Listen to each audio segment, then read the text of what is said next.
Hola, ¿cómo están? Bienvenidas, bienvenidos a CNN Prime. Hoy vamos a tener en el estudio al presidente del Consejo de Defensa del Estado, una institución clave. Raúl Letelier entonces nos va a poder hablar de varias acciones legales que muchas personas se preguntan si está emprendiendo o no y en qué sentido, con qué alcance esta importante institución. Es una jornada donde siguen muchísimas noticias del ámbito judicial y político, en el caso Monsalve y en otras aristas más. Así es que comencemos de inmediato con toda la actualidad también mundial aquí en CNN Prime. El presidente Gabriel Boric encabeza un cónclave en Cerro Castillo con el fin de alinear los objetivos del gobierno y de la coalición para el último año y medio de la actual administración. La cita se da tras los magros resultados oficialistas en las recientes elecciones, la crisis generada por el caso Monsalve y un eventual cambio de gabinete. A 3 semanas de haberse rechazado una acusación constitucional, la ministra Carolina Toá arriesga un segundo libelo, ahora por el caso Monsalve. Esto porque, según la oposición, era la responsable jerárquica del ex subsecretario y por el cuestionado telefonazo en el que le indicó a Monsalve que era requerido por la PDI y la Fiscalía en el Hotel Panamericano. Un bono de 4.500.000 pesos que se pagará en 2 cuotas contempla la propuesta para saldar la llamada deuda histórica con los profesores que se produjo durante la dictadura cuando los colegios públicos fueron traspasados del Mineduc a las municipalidades. El proyecto beneficiará a más de 57.000 docentes y va a tener un costo estimado de 280.000 millones de pesos. Y en temas internacionales, casi un centenar de muertos dejan las torrenciales lluvias que afectan a España, específicamente en la provincia de Valencia y en sectores de Castilla-La Mancha. El gobierno decretó 3 días de duelo nacional, mientras que el presidente del gobierno, Pedro Sánchez, anunció un viaje para el jueves a la zona afectada. Equipos de emergencia continúan trabajando para ayudar a los miles de damnificados. Todo esto y mucho más, aquí comienza CNN Prime.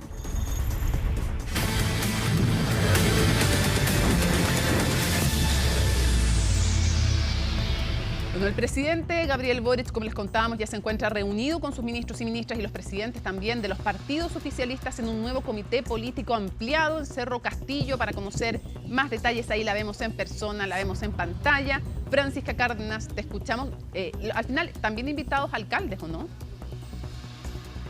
Sí, Mónica, alcaldes, sobre todo los que tuvieron buenos resultados durante estas elecciones del fin de semana, el alcalde Tomás Bodanovich, también la alcaldesa de Lo Espejo y varios jefes comunales, el alcalde de Lo Prado también está presente en este comité político ampliado en el Palacio Presidencial Cerro Castillo, acá en Viña del Mar. El presidente llegó casi al mismo tiempo, unos minutos nomás de diferencia, con la ministra del Interior, Carolina Toá, quien también llegó a esta reunión clave que se da entre los partidos oficialistas.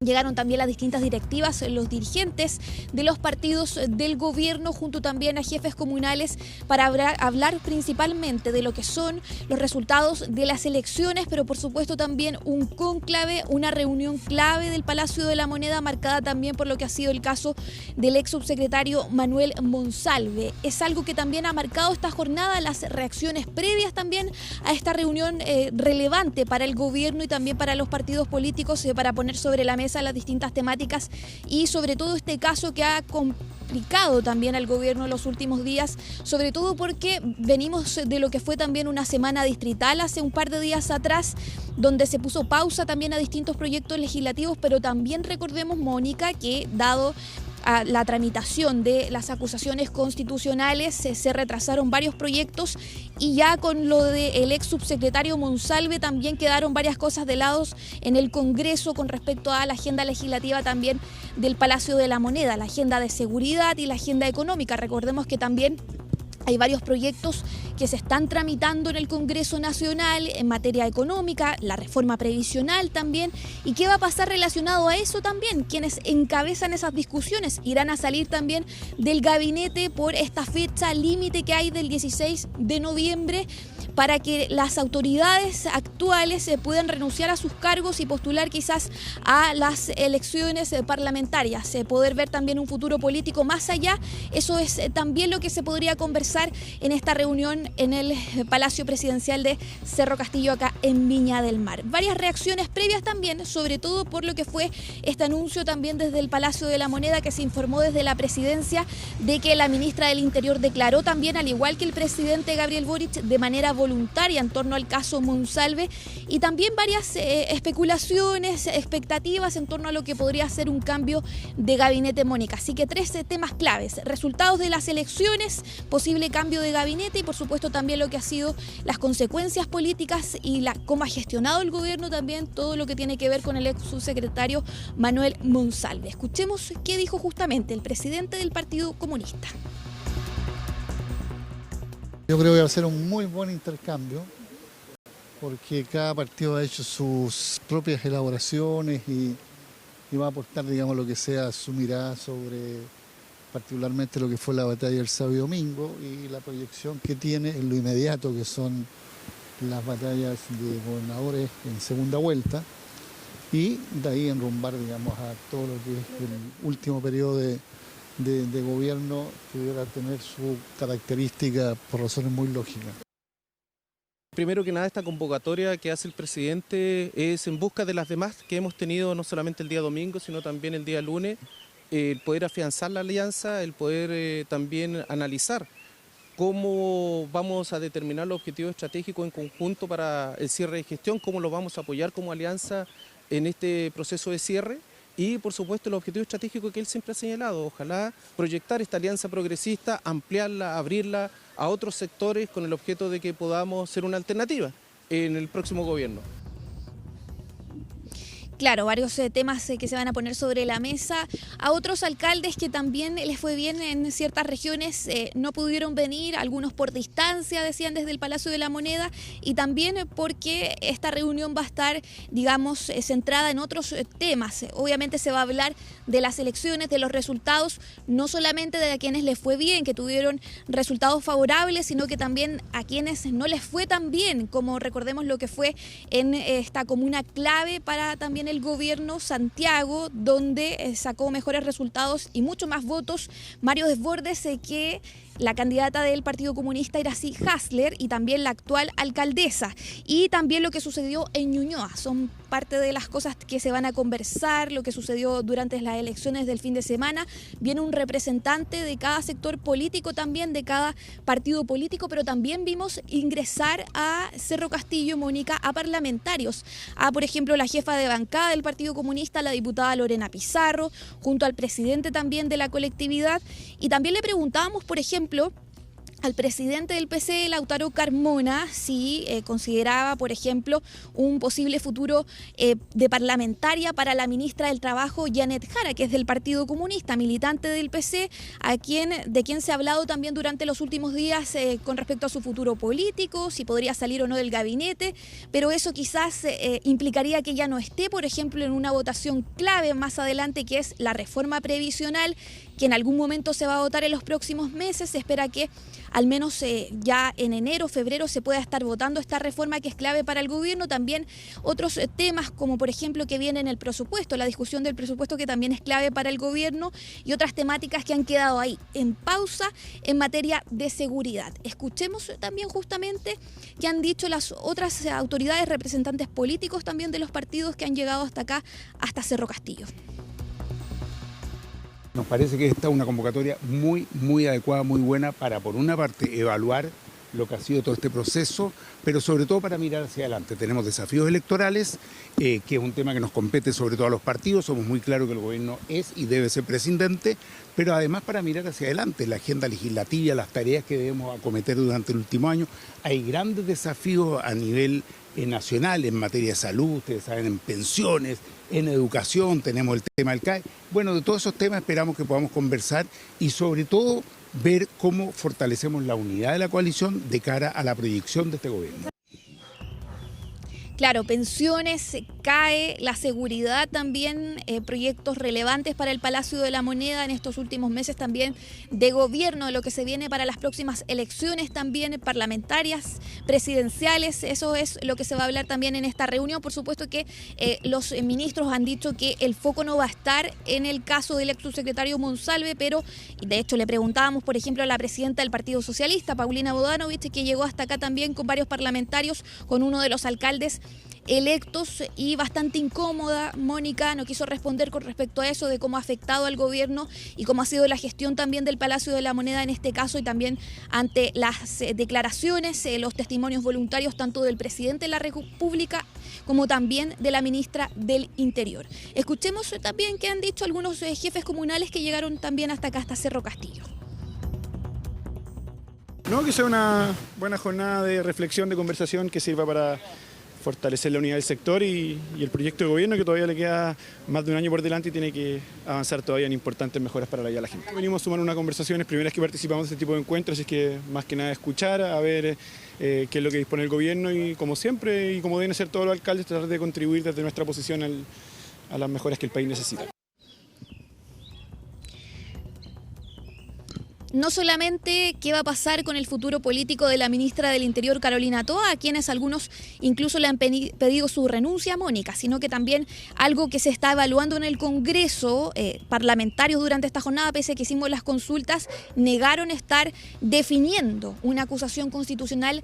Otra, recordemos que se rechazó en la Cámara de Diputados hace un par de semanas atrás una acusación en contra de la ministra en medio de todas las otras acusaciones en contra de ministros de la Corte Suprema. No pasó al Senado, se rechazó por parte de los parlamentarios, pero es algo que posiblemente se estaría incluso evaluando por parte de la oposición, por parte de Chile Vamos, solamente evaluando, porque recordemos que también hubo un momento bastante complejo para la oposición cuando presentaron y anunciaron, pero no alcanzaron a ingresar, no lo hicieron, esta supuesta acusación en contra del presidente de la República. Así que están viendo ahí, evaluando bien qué van a hacer. Y por otro lado, ¿qué va a suceder con el futuro político también de los actuales ministros de Estado también? El ministro de Educación, Nicolás Cataldo, que se dice que podría ser algunos de los que pueda salir del gabinete. Él también ha respondido con respecto a eso, ha dicho que él va a estar hasta que el presidente se lo pida como ministro de Educación, sobre todo porque ahora hay temáticas relevantes como el CAE, la deuda histórica también,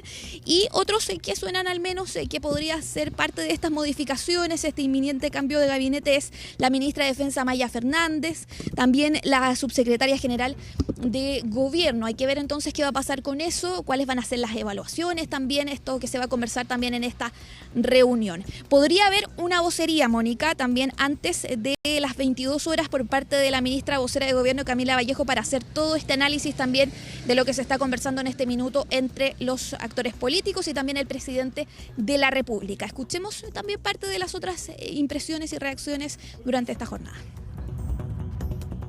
Me parece que es lo adecuado, si fue requerida su declaración, yo espero que con esto tome el cauce judicial que corresponde. La verdad es que esta es una causa de delitos o hechos constitutivos, eventualmente delitos muy graves, pero que son cometidos por una persona, no en su calidad de funcionario, sino en términos personales. Por lo tanto, esto debiera tomar la vía judicial como corresponde y ojalá tener una pronta investigación.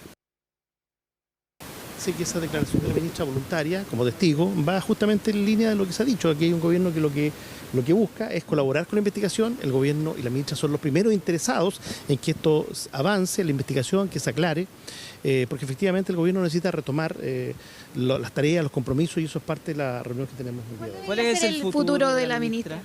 La ministra está a cargo de los temas de seguridad. Y ustedes entenderán que eso no es fácil. Esta es la ministra que más proyectos de ley ha despachado en materia de seguridad, que más apoyo le ha dado a las policías. Aquí está el alcalde de una comuna de la región metropolitana, que también está permanentemente bregando por más respaldo en materia de seguridad. Y por lo tanto nos parece que a esa tarea debe seguir abocada la ministra Toa.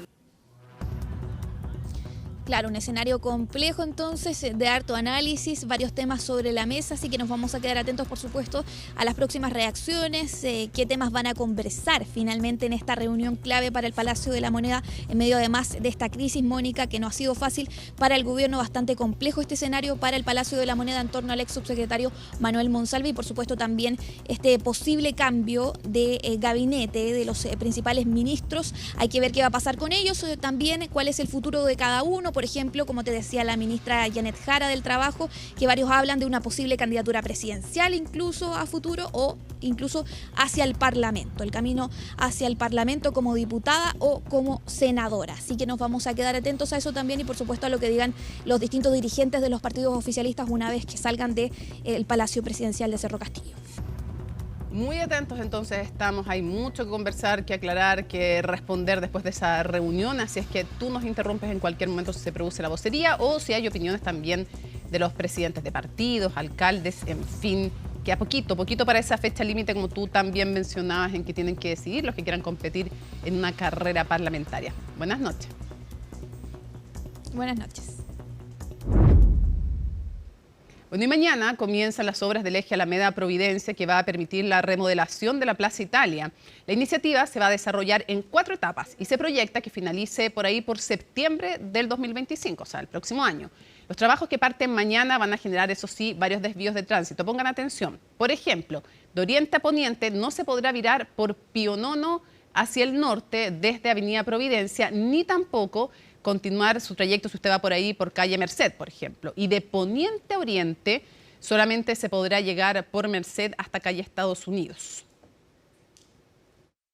Este es un proyecto que va a cambiar la fisonomía de la ciudad y de nuestro principal eje urbano, como es el eje Alameda Providencia, que recorre distintas comunas de la región y por donde circulan 2 millones de personas al día. Esto se hará por etapas. Vamos a partir la primera etapa el día 31 de octubre, es decir, mañana. Y esta primera etapa dura 50 días. Y esto va a generar algunas modificaciones, algunas alteraciones y por supuesto también genera algunas dificultades y por eso es muy importante informarse y evitar el uso intensivo de este nudo producto de estas afectaciones al transporte público y especialmente al transporte privado, que puede significar algún nivel mayor de atochamiento. Esta intervención al nudo baquedano debe ser la intervención más grande que se hace en los últimos 50 años de este sector. Es una intervención que viene de la mano con el eje Alameda Providencia, que involucra más de 115.000 millones de pesos en términos de inversión tanto del gobierno como del gobierno regional. Específicamente acá en el nudo baquedano se va a hacer una intervención de 26.000 millones de pesos que financia y ejecuta el Ministerio de Obras Públicas. Por tanto, esta es una intervención mayor. Lo más importante a destacar acá es que se termina con la rotonda y se modifican el número de calzadas que vamos a tener en este sector. Adicionalmente, se entregan como parque más de 14.000 metros cuadrados que se van a entregar como parque. Se van a instalar más de 220 árboles que van a proveer de más de 10.000 metros cuadrados de sombra para este sector. Y un bono reparatorio de 4,5 millones de pesos para cada docente afectado. Esa es la principal propuesta del Ejecutivo para responder a la denominada deuda histórica con los profesores, quienes llevan, escuchen bien, 43 años esperando una solución. El Magisterio, a través de una consulta a las bases, ratificó el plan del gobierno y de eso nos cuenta en su nota Natalia Muñoz. La deuda de ser pagada porque lo justo y lo digno. Nosotros nunca pensamos que iba a llegar un día como este que nos dijeran ya les vamos a cancelar. Estamos viendo emocionadas que de distintas partes y han dicho hay que hacer un acuerdo. Todos los jueves por 18 años se reunieron en las afueras de La Moneda profesoras y profesores jubilados exigiendo el pago de la denominada deuda histórica, una espera que ya supera las 4 décadas y que hoy está cada vez más cerca de ser reparada. Se demoró demasiado y todos los gobiernos fueron muy indolentes y fue muy emocionante porque después de 43 años que nos digan ya, vamos a solucionar el problema. Claro que no fue como nosotros quisiéramos, porque es muchas, son como 90 millones, pero es imposible pagar una deuda de ese monto. Muchos que pueden decir, no voy a la plaza y no me toman en cuenta, no, todo suma. En las políticas gubernamentales, muchas veces, cuando hacen todos los programas, son muy pocas las veces que hacen las consultas a las bases. Más del 82% de los docentes afectados votó a favor de la propuesta del gobierno. Se trata de un pago de 4,5 millones de pesos a cada docente vivo, partiendo por el grupo de mayor edad para continuar sucesivamente con los de menor edad por 6 años. Lo que debemos realizar ahora es el envío de un proyecto de ley al Parlamento, un proyecto de ley que va a expresar en definitiva esto que se consultó a los profesores y profesoras, el monto, es decir, que esta es una reparación que tiene un valor de 4,5 millones de pesos por profesor y profesora. Va a establecer también las dos cuotas que están establecidas, ¿no?, en el mes de octubre y enero de cada año. Queremos ahora que este proyecto se envíe en el más breve tiempo. El compromiso es durante noviembre y también hacemos el llamado a las distintas bancadas a que ojalá este proyecto se tramite con rapidez y que no entre en la discusión política ni en la pugna política pequeña que a veces se observa.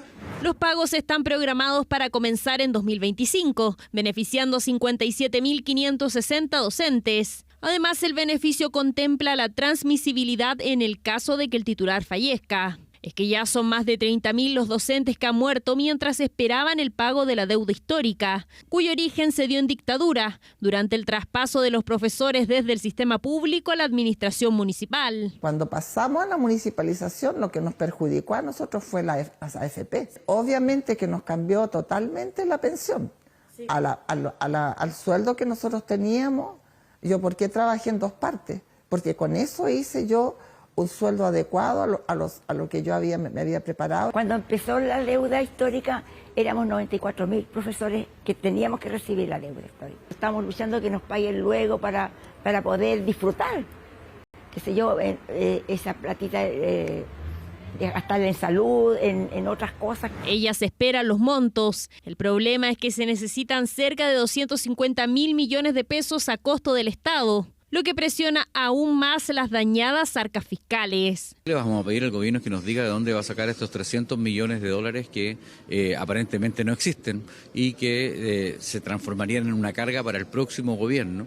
La verdad que nosotros hoy día tenemos una proyección de crecimiento muy a la baja y además los ingresos que el gobierno proyectó para este año no se van a cumplir. Primero es un compromiso que hizo este gobierno como los anteriores gobiernos, pero en esta oportunidad se ha cumplido. Ayer el Consejo Fiscal Autónomo sí advirtió algo que es tremendamente relevante. No hay capacidad de endeudamiento. Demanda una responsabilidad por parte del gobierno de ver la viabilidad de poder pagarlo, porque además recordemos que al mismo tiempo el gobierno tiene ingresado un proyecto de ley para una nueva forma de financiamiento con condonación de deuda de la educación superior, que nuevamente es también muchos recursos en la cartera de educación. Para el proyecto que pone fin al CAE, entre financiamiento público y condonación, se necesitan más de 1.100 millones de dólares. Con el pago de la deuda histórica se estrecha aún más el presupuesto de educación, a pesar de que tras 43 años, los profesores dicen que por fin tendrán justicia. Lo habíamos anunciado, vamos a conversar con Raúl Letelier, presidente del Consejo de Defensa del Estado. Muchísimas gracias por acompañarnos. Gracias a usted, Mónica. Han anunciado ya ayer que presentan querella en contra de el ex fiscal Manuel Guerra y también del abogado Luis Hermosilla. Quisiera que le explicara para quienes no están enterados de aquello, por qué delitos y cuál es el fundamento. Bueno, la querella que interpone el Consejo de Defensa del Estado es una querella por varios delitos. Por delitos de soborno, por delitos de revelación de secretos, ¿no? De revelación de secretos, por delitos de cohecho, todos delitos que se dan en el marco de una relación ilícita y privilegiada que tiene Guerra y que tiene Hermosilla, y con la cual el fiscal va entregando un poco antecedentes sobre las investigaciones. Y Hermosilla recibe esos antecedentes y luego bueno, va generando a lo largo de varios años una relación de compromiso entre ambos que luego se concretiza en la salida del exfiscal Guerra y su contratación en la Universidad San Sebastián. Ya que usted menciona aquello, la Universidad San Sebastián es como, entre comillas, el premio, o sea, lo que prueba un beneficio económico para la persona que entrega esta información y ayuda también a una salida fuera de tribunales para cerrar el caso Penta, por ejemplo. Bueno, los delitos funcionarios son delitos que a veces se cometen en etapas, ¿no? o se cometen a lo largo de tiempos que no son inmediatos, sino que a veces requieren muchos más años para poder concretizarse, en los cuales se van construyendo relaciones que son relaciones impropias en el mundo de la función pública, en la cual se debe conservar cierta distancia entre personas, y aquí, bueno, se violan esas claramente, digamos, se transgrede, ¿no? Y con ello se transgrede la ley. Ahora, en fácil yo le digo como el premio era la Universidad de San Sebastián finalmente, ¿no? Ese termina siendo, después de que pide varias cosas, además antes. Entre otras pedía ser contratado en el Consejo de Defensa del Estado. Ser nombrado consejero del Sí. Consejo de Defensa del Estado. Le horrorizó un poco eso, ¿no?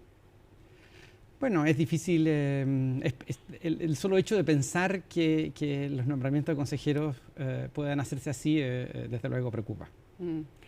Y si la contratación en la Universidad de San Sebastián era de alguna manera el beneficio que ayuda a configurar este delito, ¿no han pensado en ampliar esta querella eventualmente también a Andrés Chadwick, que era justamente la autoridad en ese momento de la cual dependía la contratación de el ex fiscal Guerra, y que tenía además y conversaba y aparece en estos chats? A ver, las querellas son siempre focalizadas. Esta es una querella en contra de Guerra y en contra de Hermosilla. Eso no quiere decir que luego las querellas puedan ir ampliándose a otras personas que están vinculadas al ilícito, pero para eso se requiere un poco más de investigación, se requieren algunas diligencias que el propio Consejo propone o pide en esta querella para poder hacer esas vinculaciones que usted indica. Claro, pero ya tenemos a la vista los chats y ya sabemos que era la autoridad y que dependía de él en el fondo la contratación, y que era amigo además de Hermosilla y que posteriormente trabajan juntos. Entonces, yo le pregunto, o se lo planteo en estos términos, ¿descartan ampliar la querella a Andrés Chadwick?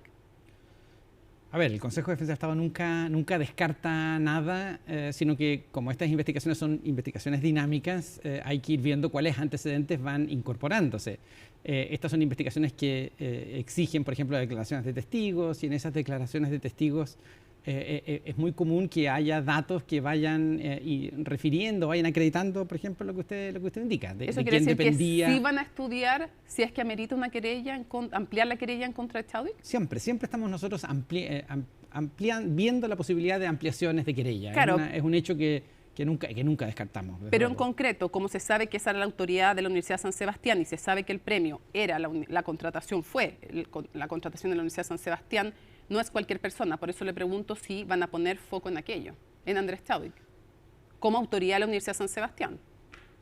Bueno, como autoridad de la Universidad de San Sebastián, también es una persona que está continuamente siendo referencia dentro de esos chats. Es decir, es un hecho público y notorio que hay cierta vinculación a esos hechos, pero imputarle a alguien la comisión de un delito es algo mucho más serio que hacer estas conexiones.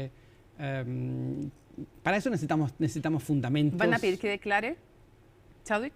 Bueno, ya se ha pedido, las querellas que se han interpuesto en esa causa ya han pedido su declaración. ¿Pero a ustedes le parece, al Consejo de Defensa del Estado, le parece importante en este contexto que estamos conversando que Andrés Chadwick declare? Bueno, lo hemos pedido como diligencia, sí. Lo han pedido como diligencia. Importante esa información que usted nos dice. ¿Qué le parece o si le da más sustento? Porque en CNN Prime, el abogado de Luis Hermosilla, su hermano Juan Pablo, reconoce que lograron fuera de tribunales una salida extrajudicial para cerrar el caso Penta. ¿Qué gravedad le atribuye usted a aquello, a esa declaración que nos hizo? Bueno, es muy grave. Eso el Consejo de Defensa del Estado lo planteó desde el comienzo, ¿no? Cuando se dejó fuera al Consejo de Defensa del Estado en esa investigación. Nosotros lo planteamos a través de los recursos procesales correspondientes, lo planteamos a través de comunicados de prensa también, es decir, manifestamos nuestra molestia total con lo que había sucedido. Además, ya en ese tiempo sabíamos que dentro del propio Ministerio Público habían informes que referían a que eso era un error lo que se estaba haciendo. La unidad anticorrupción, ni más ni menos, exacto, digamos. Y entonces... Pero escuchar lo que lo diga el propio abogado de Luis Hermosilla, ¿es una prueba más? Bueno, en ese momento nosotros teníamos sorpresa y es verdad que cuando estas cosas suceden, los canales que tiene una institución pública como nosotros son siempre institucionales. Ahora, en el marco de esta investigación, sabemos que había otros antecedentes que no teníamos a la vista en ese momento y que, bueno, son antecedentes que ameritan ahora que interpongamos una querella en contra del que era el fiscal en ese tiempo de esa causa. ¿Usted diría, igual que el fiscal Valencia, que este caso del ex fiscal Guerra es el más grave que se ha visto en la historia del Ministerio Público? Bueno, a ver, yo creo que esa evaluación es mejor que la haga el fiscal nacional. Él tiene el panorama en general de todas las posibles infracciones que se han cometido en la institución. Yo no me atrevería a hacer esa aseveración. Ya. Pero sí hay que entender que desde la perspectiva de los delitos funcionarios, los delitos cometidos por el Ministerio Público, los delitos cometidos por jueces, son los delitos más duros y más difíciles, porque son los delitos que afectan la persecución de los ilícitos o los momentos en donde se aplica el derecho. Es decir, si eso cae, si hay problemas en ese escenario, bueno, el Estado de Derecho se resquebraja y por eso es que el Consejo de Defensa del Estado interviene y nosotros tenemos cierta especialización en delitos cometidos por altas autoridades. De alguna manera, al afectar el Estado de Derecho, al afectar la ejecución de la justicia, se afecta el último refugio de los ciudadanos. Porque al final, cuando no nos queda nada, lo que supuestamente nos queda es la justicia. El último refugio de todos los ciudadanos y el último refugio de todo el derecho, ¿no? Es decir, el derecho está construido sobre la base de que haya entidades que decidan los asuntos de manera imparcial, de manera objetiva. Si hay problemas ahí, bueno, hay que atacarlos duramente y hay que atacarlos con mucha energía.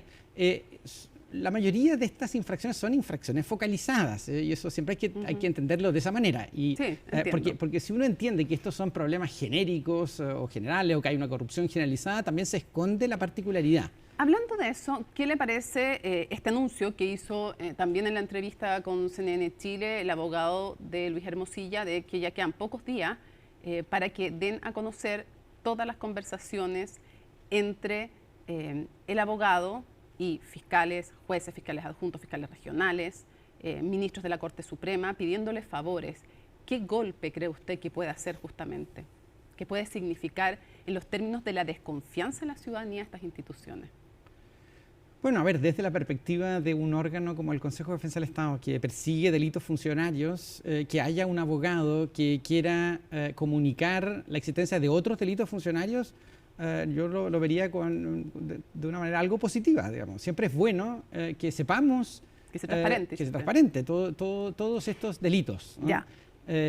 Ahora, desde luego no es algo irregular que alguien diga yo voy a decir este tipo de cosas y espere algo, ¿no? Ese esperar algo de alguien es algo irregular. ¿Qué usted cree que es como una amenaza?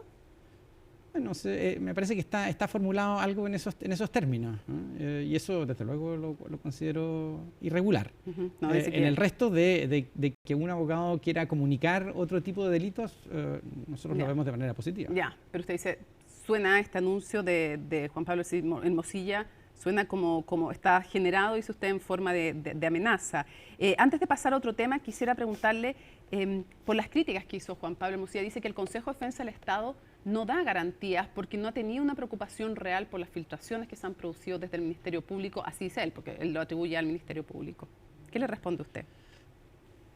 Bueno, el Consejo de Defensa del Estado participa en la persecución de delitos funcionarios, eso es, delitos cometidos por funcionarios públicos. Las filtraciones de este tipo son filtraciones que nosotros tenemos que tener ciertos antecedentes de que son filtraciones que provienen de funcionarios públicos. Estas filtraciones son filtraciones además de conversaciones privadas, es decir, pueden esas filtraciones provenir de otras fuentes. Mientras nosotros no tengamos antecedentes que den cuenta de que ellas provienen de funcionarios públicos, no podemos tomar acciones como las que propone. Si llegan a tener antecedentes de que las filtraciones provienen de funcionarios públicos, ahí sí podrían querellarse. Por supuesto, y de hecho yo entiendo que el Ministerio Público tiene investigaciones disciplinarias en curso y con los datos que arrojen esas investigaciones, bueno, podemos tomar las decisiones que correspondan. Quiero el caso Monsalves, pero antes, usted anunció en CNN Chile Radio que iban a pedir todos aquellos antecedentes del caso Hermosilla que pudieran tener que ver con eventuales delitos. Con eventuales delitos en los cuales haya funcionarios públicos. Exacto. O haya perjuicio fiscal. Esas son las dos tipologías que permite nuestra ley para que intervenga el Consejo de Defensa del Estado. Vamos a pedir todos los antecedentes que tengan que ver con eventuales delitos de funcionarios públicos o de daño al patrimonio fiscal. La expresión, de hecho, es relacionados.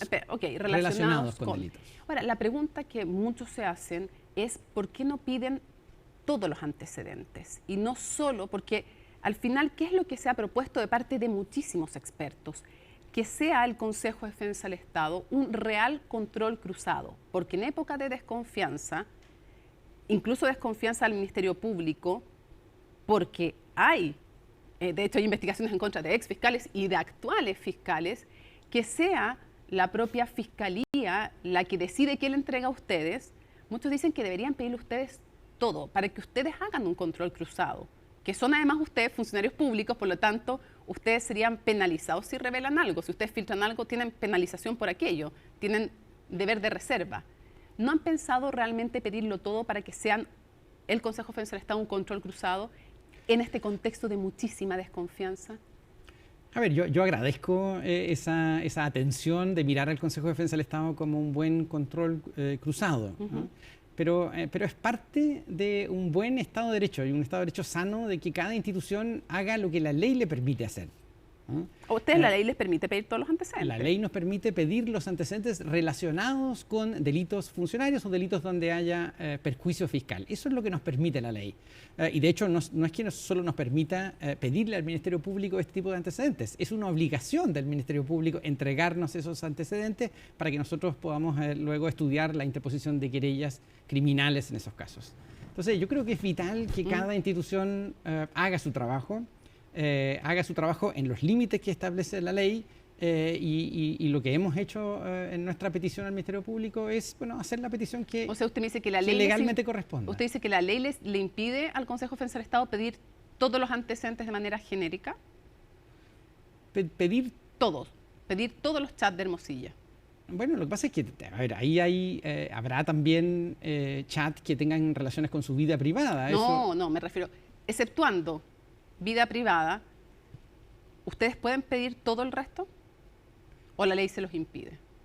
La ley nos obliga y obliga al Ministerio Público solo a tener en la mesa los antecedentes referidos a delitos funcionarios. Ya. En eso la ley es clarísima, ¿no? Ok, Entonces, usted sabe que donde hay 2 abogados y como 4 opiniones, y aquí hay como 20 expertos que dicen que sí podría, pero entiendo el punto que usted nos hace. Pero esto es algo claro, porque estas son antecedentes que sirven para una querella penal. Entonces eso da cuenta de que el cúmulo de antecedentes tiene que estar relacionado con ese tipo de conductas. Okay. Esto hay que entenderlo bien en el sentido de que no es solo esos antecedentes que le sirven al Ministerio Público para imputar un delito. No solo es eso, sino que son antecedentes también relacionados, porque muchas veces... Que dan contexto, por ejemplo. Porque muchas veces el Consejo de Defensa del Estado no está tan de acuerdo con el Ministerio Público en cómo ve algunos hechos como constitutivos de delitos.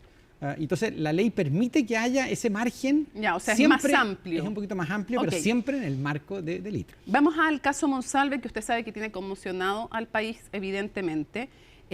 Lo primero es que quisiera preguntarle si está estudiando el Consejo de Defensa del Estado querellarse en contra del ex subsecretario Monsalve. Bueno, a ver, el Ministerio del Interior dirigió un oficio al Consejo de Defensa del Estado con la preocupación por estos hechos y la petición a que el Consejo de Defensa del Estado analice los antecedentes para estudiar la posibilidad de interponer algún tipo de acción. Ahora, en la actualidad, nuestros antecedentes son muy pocos, ¿no? Tienen que tener en cuenta nosotros que el Consejo de Defensa del Estado interpone querellas con datos oficiales, y yo sé que hay mucha información a veces que está en los medios, y esa información de la cual circula y de la cual hay comentarios sobre esas información, pero el Consejo requiere respetar ciertos procedimientos para que luego la interposición de querellas sea valiosa, ¿no? Pero podemos decir que... Y para eso tenemos pocos antecedentes. Ya, pero tenemos ahora lo que dijo el fiscal, por ejemplo, en la audiencia de cautela de garantías, que no es poco. O sea, el fiscal en la audiencia de garantía dijo que se había acercado a la víctima, que había hecho uso de su cargo para revisar cámaras, para pedirle a la PDI que se acercara a la víctima, a su círculo más íntimo, para revisar cámaras. Eso podría ser ya eventualmente un delito funcionario. Todas esas líneas de investigación son las líneas de investigación que están en nuestra ley orgánica. Entonces, desde luego, cuando tengamos más antecedentes sobre lo que está sucediendo, de hecho, usted sabrá que en los últimos días hay muchas diligencias que se están llevando a cabo, diligencias intrusivas, que son normalmente las diligencias que más antecedentes otorgan a una investigación. Bueno, cuando tengamos esos conjuntos de antecedentes, vamos a poder revisarlo para poder ver si es que podemos interponer alguna querella. Pero todas esas líneas de investigación que el fiscal hizo referencia en la audiencia de cautela de garantías, todas esas están en nuestra ley orgánica y por ende en ellas podemos estudiar ese tipo de acciones. Ya, entonces la primera definición que usted podría hacer es que varios de los delitos por los cuales se está investigando a Manuel Monsalve son delitos que le competen al Consejo de Defensa del Estado. Desde luego. Sí. Por ejemplo, el usar irregularmente la ley de inteligencia. Por ejemplo, hacer mal uso de recursos públicos. Gastos reservados. También es una posibilidad. Todas esas son líneas de investigación, eso hay que tenerlo claro. Lo entiendo, pero estoy tratando de marcar cuáles otros, por ejemplo, hacer mal uso de un avión institucional. Todos esos son delitos funcionariales corrientes, diríamos, los conocemos siempre. Ya. ¿Hay algún otro más eventual de lo que hemos escuchado? Porque los delitos sexuales no están dentro del ámbito de acción, ¿o sí? Porque, por ejemplo, yo le pregunto, la ley Carin rige también el comportamiento del funcionario público. El hecho de que Manuel Monsalve haya citado fuera de horario de trabajo a una subalterna, ¿puede ser eventualmente un delito funcionario que también debiera analizar el Consejo de Defensa del Estado? Sí, incluso antes de la ley Karen. A ver. De hecho, el Consejo de Defensa del Estado ha participado en algunos casos referidos porque hay delitos comunes que se cometen en el contexto de una relación funcionarial. Cuando eso es así, eso es un delito que permite la intervención del Consejo de Defensa del Estado. Y la violación, por tanto, cometida en el contexto de un jefe y de una subalterna, ¿puede ser también materia de la labor del Consejo de Defensa del Estado? Si eso se desarrolla en el contexto de una relación funcionarial, ¿no? Puede serlo. ¿Qué es el caso? Digo, si es que se cometió la violación, es un jefe y es una subordinada. Para esa afirmación requerimos más antecedentes. No, me refiero... No solo el hecho... Para que se entienda bien, no estoy dando por hecho la violación, entiendo que todos tienen derecho a la presunción de inocencia, pero sabemos que es un jefe y sabemos que es una subalterna. Ese es el dato que conocemos, pero es necesario conocer el íter de todos los eventos que rodean a este caso. Ya, pero la invitación fuera de horario de trabajo a una subalterna, eso sí es más evidente, porque están los hechos, digamos, ahí sobre la mesa. No los niega ni el propio Monsalve. Desde luego, pero no toda invitación puede dar lugar a un delito funcionario de este tipo. ¿No? Pero, por eso es necesario... pero sí se va a analizar ese tema desde también. Desde luego, todos la esos invitación antecedentes, y la eventual violación. Todos esos antecedentes que están en una carpeta de investigación y que dan señales de cuál es el contexto en que se desarrollan estas actividades, tienen que ser estudiadas para poder ver cuál es el escenario, ver cuáles son las relaciones de funcionario subalterno que se dan aquí, para poder así preparar o hacer una querella. Siempre tengo lugar, ¿cómo se le dice? Abogado, presidente, porque, no sé, bueno, abogado. Entonces,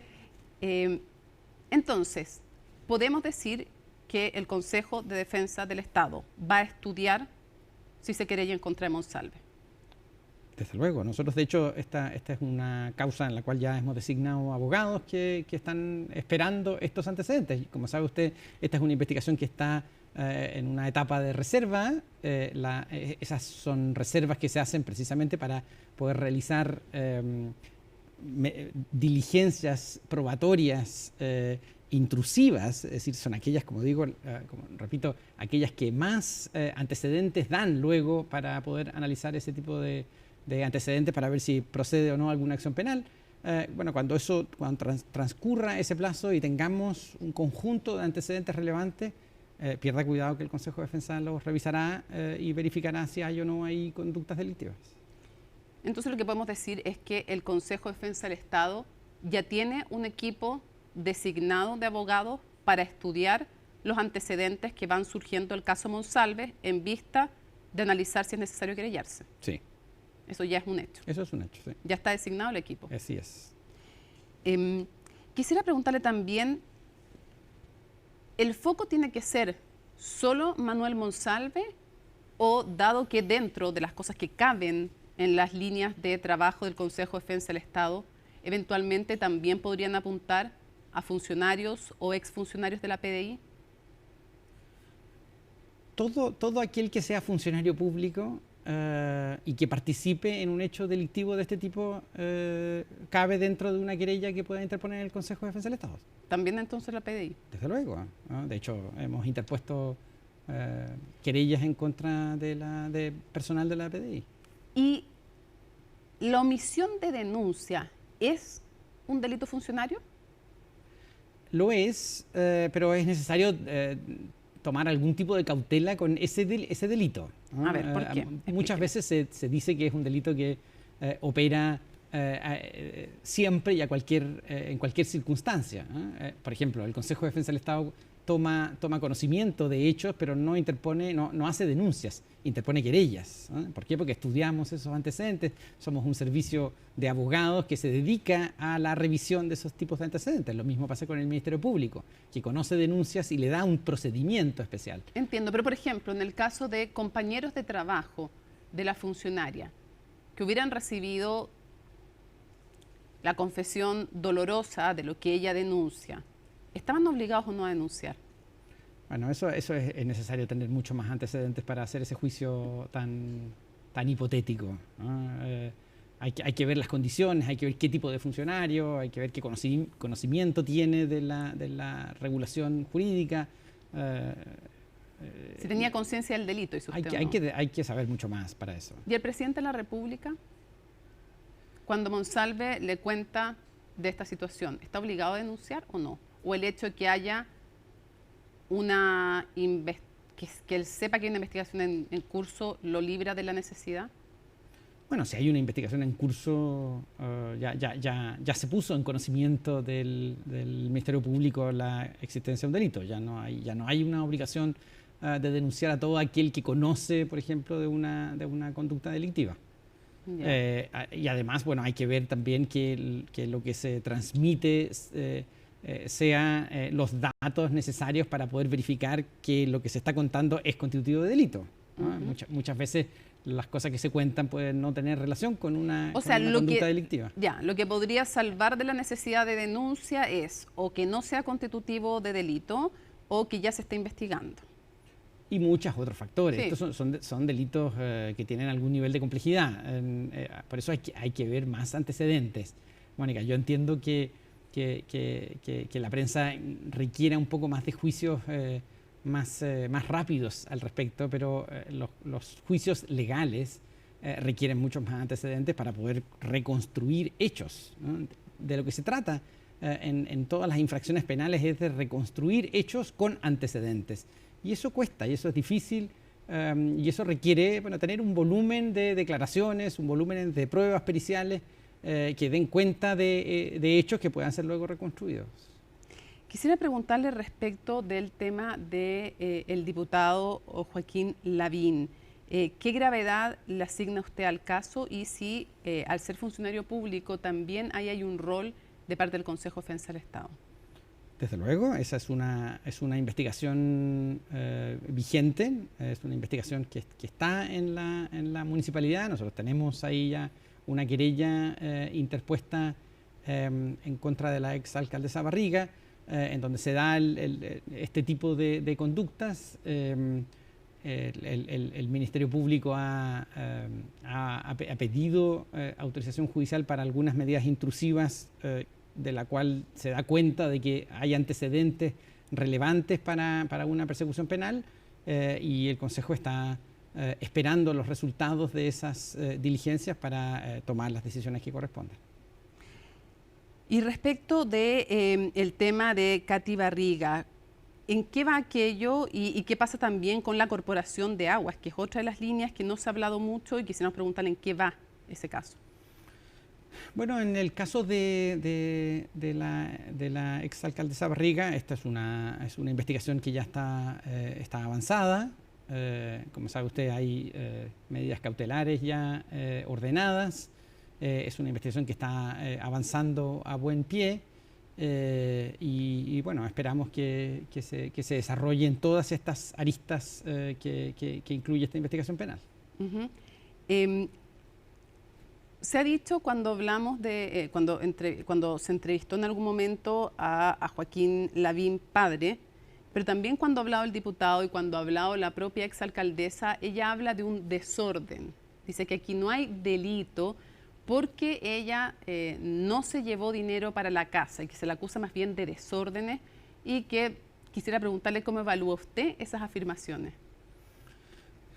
Bueno, a ver, en los delitos de malversación, el argumento del desorden es un argumento bastante frecuente. Es normal que los imputados refieran a que no hay culpa en lo que hicieron, o que esto solamente es un desorden administrativo. Nosotros tenemos otra tesis de lo que sucede ahí. Es una tesis que la hemos reflejado en nuestra querella en contra de la exalcaldesa, y ahí damos cuenta de que no son propiamente desórdenes, sino que son conductas ilícitas y culpables. En el caso convenios, ¿han logrado retener bienes para ir cerrando? Porque le quería preguntar finalmente también por el caso Coronel, que viene en el caso de Coronel, que es un caso importante, pues lo que sale de Santiago se tiende a mirar menos, ¿no? Y estamos hablando de un puerto, estamos hablando de una situación importante, entonces quisiera reservar eso para el final, pero antes, en el caso convenios, ¿qué avances concretos ha habido?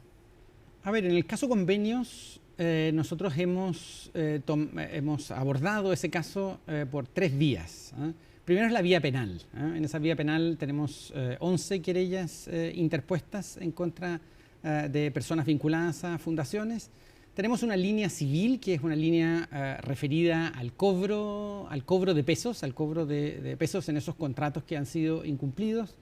Y tenemos también una línea referida a dejar sin efecto algunas de estas fundaciones. En total, diríamos, el monto de lo incumplido y defraudado, déjeme colocarlo junto ahí, porque hay casos en los cuales ha habido incumplimientos de convenios, pero no hemos interpuesto querella en esos casos.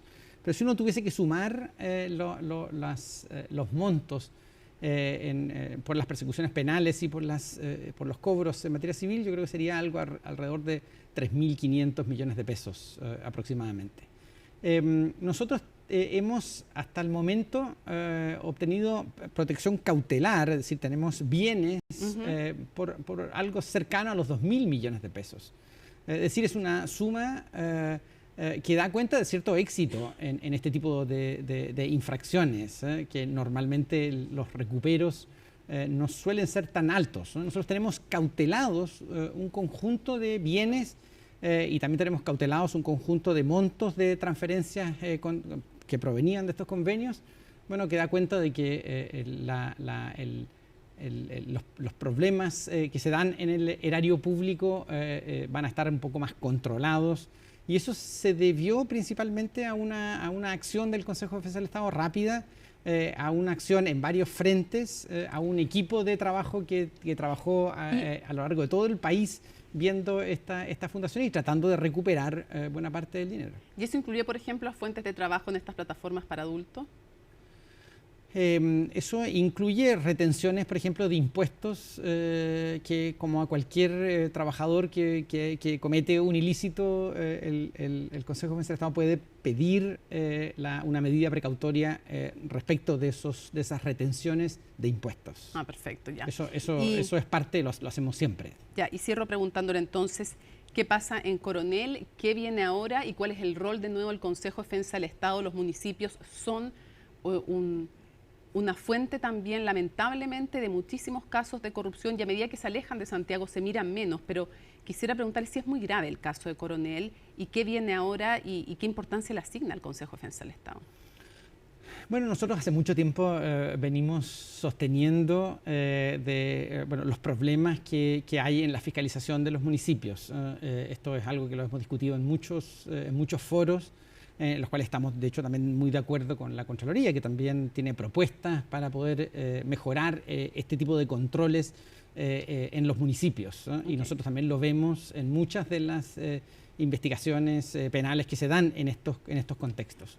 Nosotros miramos esos casos con mucha preocupación, pero tenemos un equipo especializado en corrupción municipal y bueno, esperamos que este caso, como otros también que tenemos a lo largo del país, puedan tener una revisión desde la perspectiva penal para poder tomar las acciones que correspondan. Abogado, muchísimas gracias por habernos acompañado en CNN Prime. Encantado. Gracias, Mónica.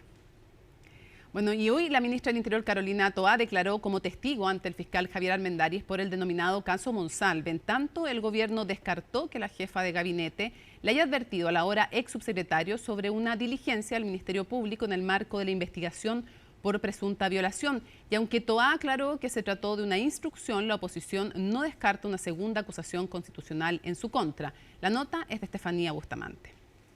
Yo quería preguntarle, ministra, ¿cuándo habla usted con Monsalve? ¿En qué momento de toda esta cronología y qué le dice él a usted? No, recién el día jueves hablé con él mientras esperábamos entrar al Congreso. Lo que no se sabía entonces era que antes de esa conversación previa a presentarse la Comisión Mixta de Presupuestos, hubo un contacto más entre la ministra del Interior y el todavía subsecretario Manuel Monsalve. Hace pocos minutos nos hemos enterado, la ministra Toá le habría informado antes que iban a allanar su pieza en el hotel. ¿Cuánto rato tuvo el ex subsecretario Monsalve para borrar mensajes? De lo que se enteraban algunos en plena sesión especial era sobre la supuesta advertencia de Toá al ex subsecretario cuando lo esperaban los fiscales a cargo en el Hotel Panamericano. Eso decía la nota de prensa que desde la misma sala desestimó la ministra. La nota publicada hoy que titula Toá advierte a Monsalve, comentada aquí por un diputado, pero cuando uno la lee, a lo que se refiere es algo muy distinto.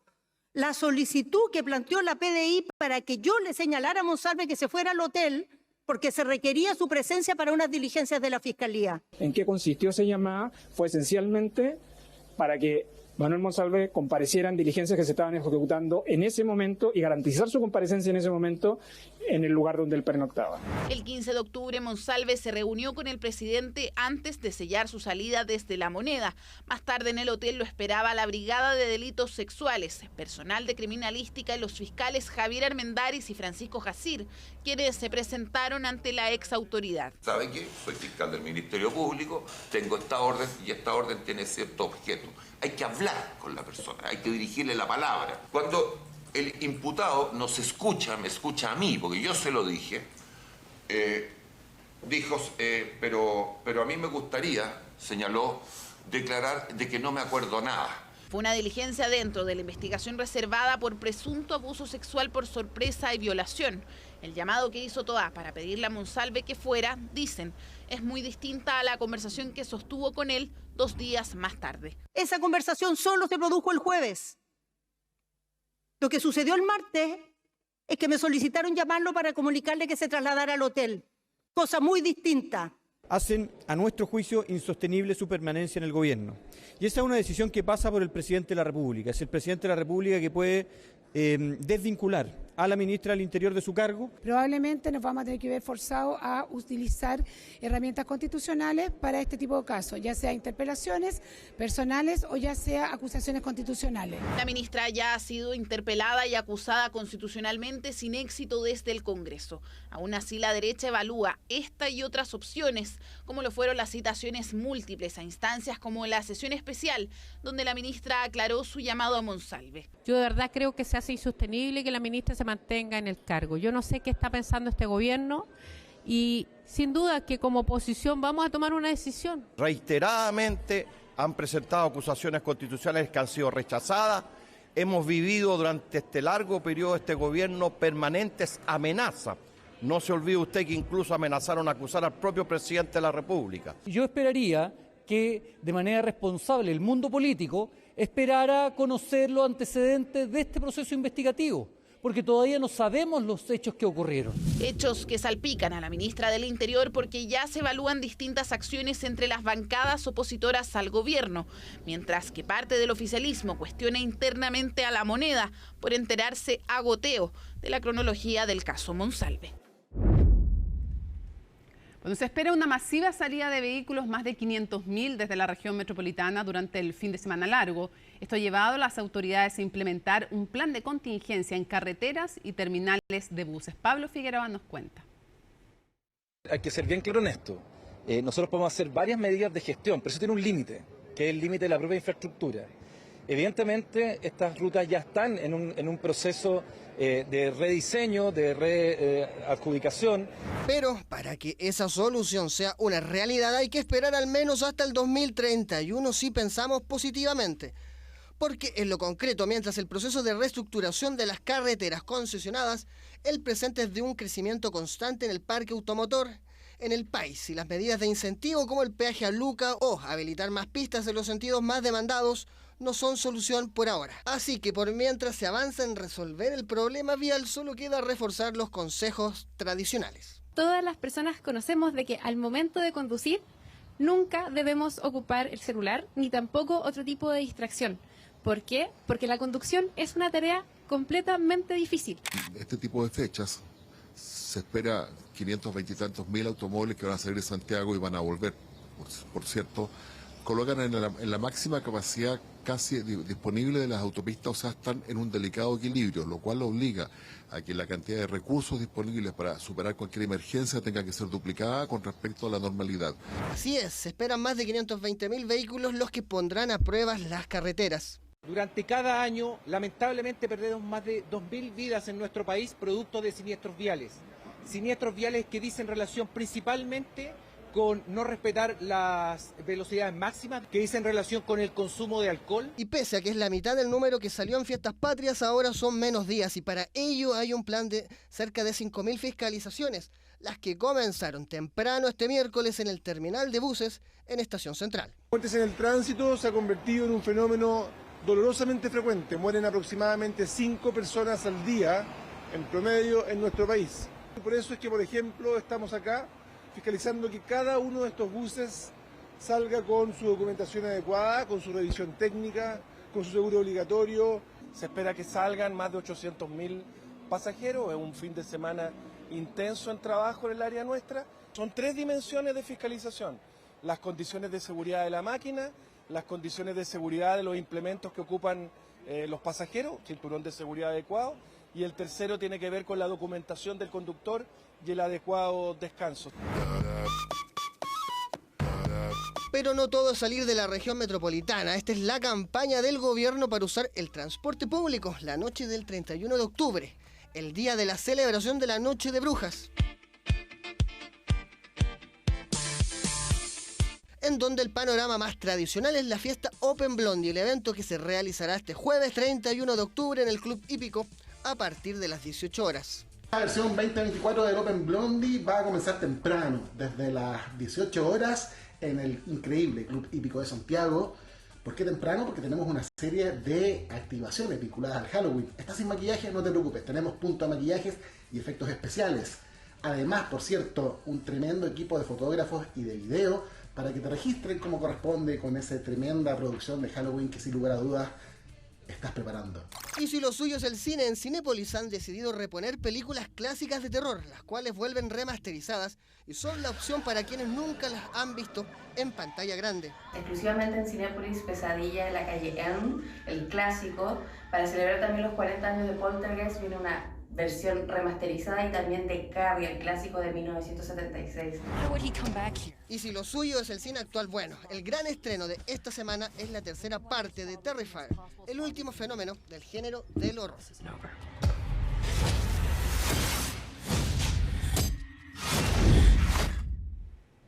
La Cámara de Diputados aprobó la ley de fraccionamiento pesquero. La propuesta será discutida ahora en el Senado.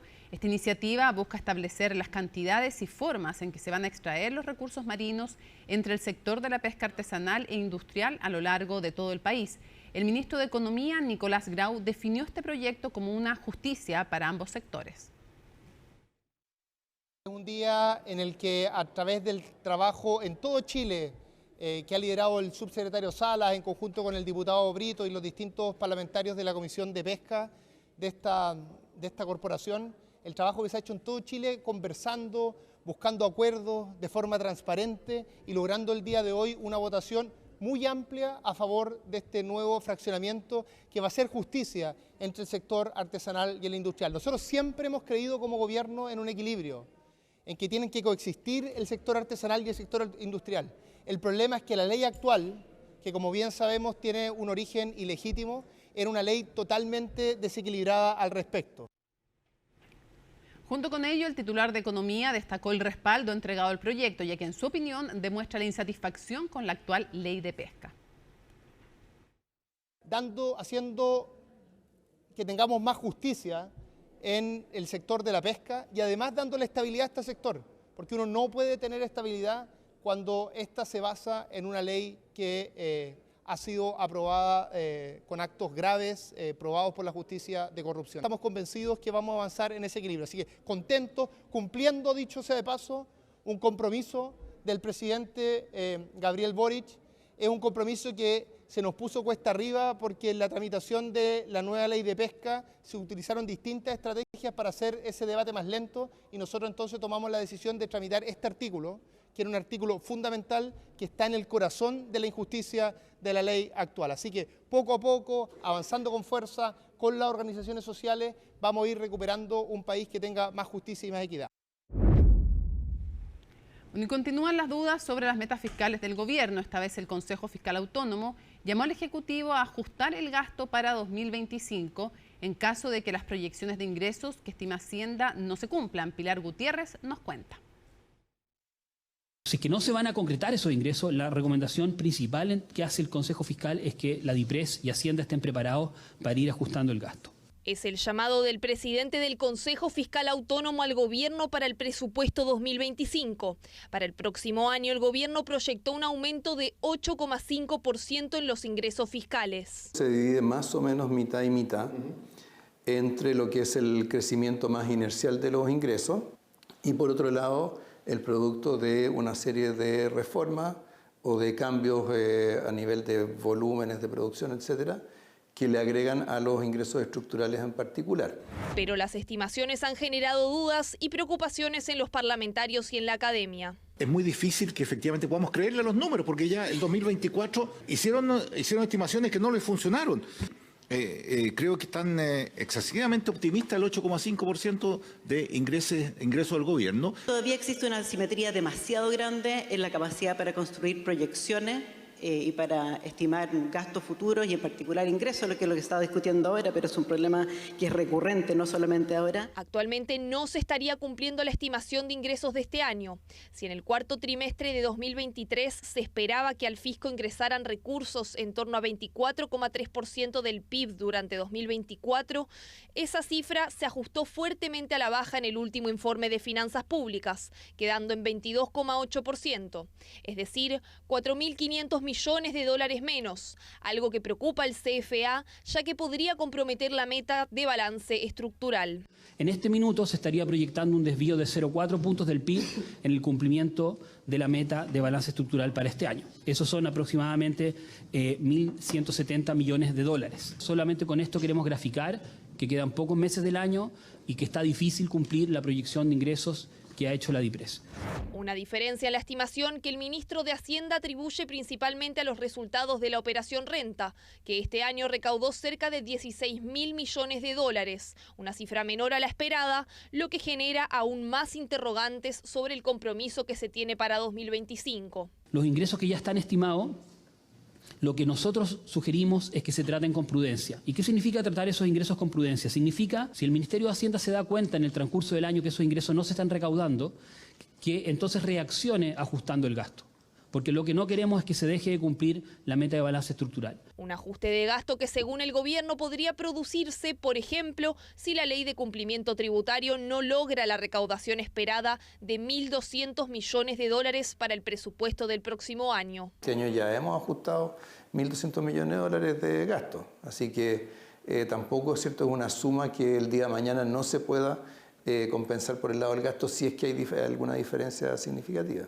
Un escenario que algunos ya ven como posible, considerando que es muy difícil estimar los montos que aportará el fisco la norma antievasión, al depender en gran parte del éxito de la estrategia de fiscalización de impuestos internos. Ya hay problemas con esa ley que están haciendo que tengamos que discutir modificaciones a la ley para que podamos tener recaudaciones reales. Las simulaciones que nosotros hacemos y las mismas cifras de la IPRES muestran que esa ley, si bien recauda, es insuficiente para generar holguras fiscales en el mediano plazo. En ese sentido, el CFA destacó la importancia de considerar nuevas fuentes de ingresos permanentes. De profunda preocupación de cómo vamos a enfrentar los desafíos que como país tenemos en materia de cómo pagar la deuda social y cómo podemos recaudar más recursos. Una pregunta sobre la que tendrán que reflexionar a más largo plazo.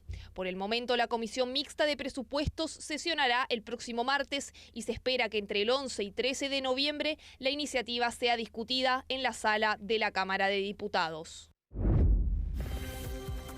Listas para revisar informaciones internacionales junto a nuestra editora internacional Alicia Contreras. ¿Cómo estás? Buenas noches. Muy bien, ¿y tú, Mónica? Muy bien. Vamos a partir en España con estas imágenes que dejó esta lluvia torrencial y que provocó esta inundación. Ya van 95 muertos y se cree que este número podría aumentar porque hay decenas de desaparecidos mientras se realizan las labores de rescate. Esta es una tormenta que se registró en España, más bien en Valencia, y es ahí donde está la mayor cantidad de muertos. Pero ¿de qué se trata esta tormenta? Guido Camus nos cuenta en su nota. Violentas inundaciones han golpeado España, particularmente en el sureste del país, cobrando la vida de más de 70 personas, dejando decenas de desaparecidos y provocando millonarios daños, siendo la inundación más mortal que ha afectado a España en 3 décadas. Tal ha sido la magnitud de las lluvias y las corrientes provocadas por ellas que decenas de personas han tenido que buscar refugio en sus vehículos o arriba de los techos de las tiendas y gasolineras. Yo trabajo en la gasolinera de BP de Massanassa y de Avenida de Río. Y entonces la puerta se ha descolocado y he pasado la noche casi con 2 metros de agua. Arriba la gente que estaban en los coches se han subido en el tejado.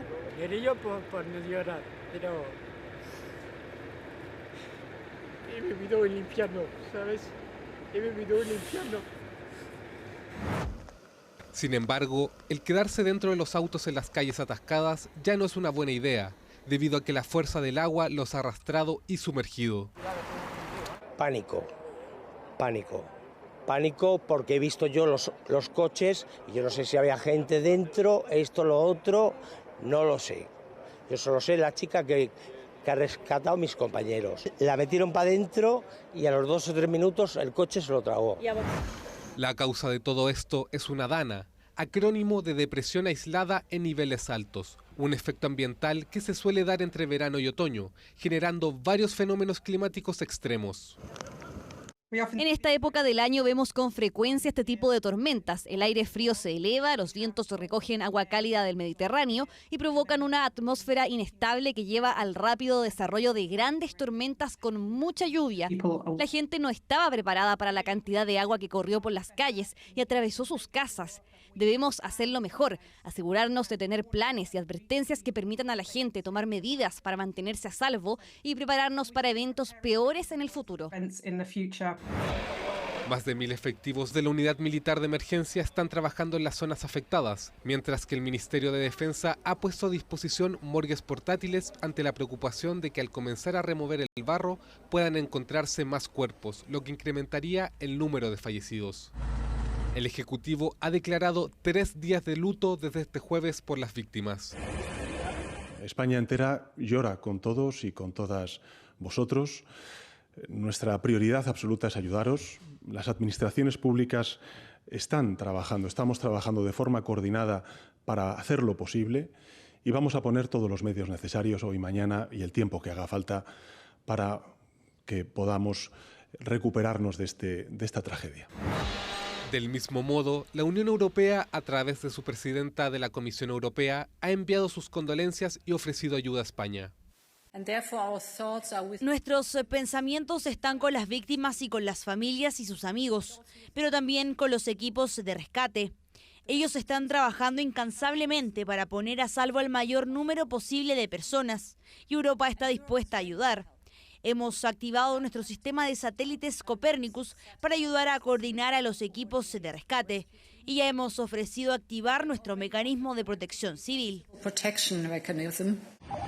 Por el momento, la situación no hace más que agravarse y el número de víctimas continúa en aumento, mientras se espera que el temporal se traslade próximamente al norte de la Comunidad Valenciana, en especial a las provincias de Castellón, Cuenca y Teruel. Mañana van a continuar las labores de rescate y el presidente del gobierno español, Pedro Sánchez, va a viajar a Valencia entonces mientras siguen en la búsqueda de las decenas de desaparecidos. Y nos vamos ahora a Estados Unidos porque quedan 6 días para las elecciones presidenciales. Mónica Rincón va a estar allá en Washington. Acá va a estar también todo el equipo internacional encabezado por doña Alicia. Y trajimos una gráfica para recordar entonces cuáles son los estados clave y dónde se están concentrando entonces los candidatos haciendo campaña, que siguen. De hecho, hasta a esta hora hay 2 actos de campaña de Harris y de Trump. Ahí vemos los estados en amarillo, que son los estados clave. No se sabe entonces para qué candidato va a ir entonces esos votos electorales y es por eso que se están centrando en estos estados. Nevada, Arizona, Wisconsin, Michigan, Pensilvania, Carolina del Norte y Georgia. Y ahí Harris necesita 44 votos electorales, mientras que Trump necesitaría 51, de acuerdo a los ratings que ha hecho CNN. Y es por eso que tienen que buscar fórmulas entre estos estados para lograr el número mágico, 270 votos electorales. Pensilvania es un estado clave porque de todos ellos es el estado que más votos electorales entrega, 19 votos electorales. Y ahí fue precisamente donde ayer Donald Trump hizo un acto de campaña y donde ya sembró la duda de que podría haber trampa en estas elecciones. Revisemos las declaraciones de Donald Trump. We've set an all-time record in the early voting, by the way, so if you have a mail-in ballot, get that damn ballot in, please, immediately, because they've already started cheating in Lancaster. They've cheated. We caught them with 2,600 votes. No, we caught them cold. 2,600 votes. Think of this. Think of this. Acá Donald Trump está volviendo a hacer lo que hizo en 2020, dice que acá hay trampa, no tiene ninguna prueba para asegurar esto y él está distorsionando la realidad porque hay una investigación sobre 2.500 registros electorales, no votos electorales. Entonces confunda a la ciudadanía para sembrar la duda y probablemente él no va a reconocer una derrota el próximo 5 de noviembre. Mónica, ¿tú te acuerdas del chiste contra los puertorriqueños? Ay, qué atroz, qué vergüenza, sí. Joe Biden se refirió a esto y quiso decir que la basura es más bien los electores, los adherentes a Donald Trump. Una frase que también complicó a los demócratas y se quisieron alejar de esto. ¿Qué hizo Donald Trump? Se subió a un camión de basura, siempre aprovechando cualquier oportunidad para hacer campaña, un hombre que le importa mucho la óptica, cómo se ve, y ahí... La puesta en escena, claro. La puesta en escena. Se subió a un camión de basura para hacer campaña. Así está la campaña electoral. Uf, bien polarizado el ambiente, con las mismas dudas de la vez anterior que instala sin pruebas Trump. Vamos a ver cómo están esos días. Ya pues, hoy día Conexión Global con Alicia Contreras en la conducción, tema obviamente que Estados Unidos. Nos vamos rápidamente a la pausa y volvemos a CNN Prime. Termina CNN Prime, viene Conexión Global Prime, así que no se lo pierdan y luego, como siempre, Última Mirada. Miércoles 30 de octubre, así estuvo nuestro país y el mundo. Somos CNN Chile. Buenas noches.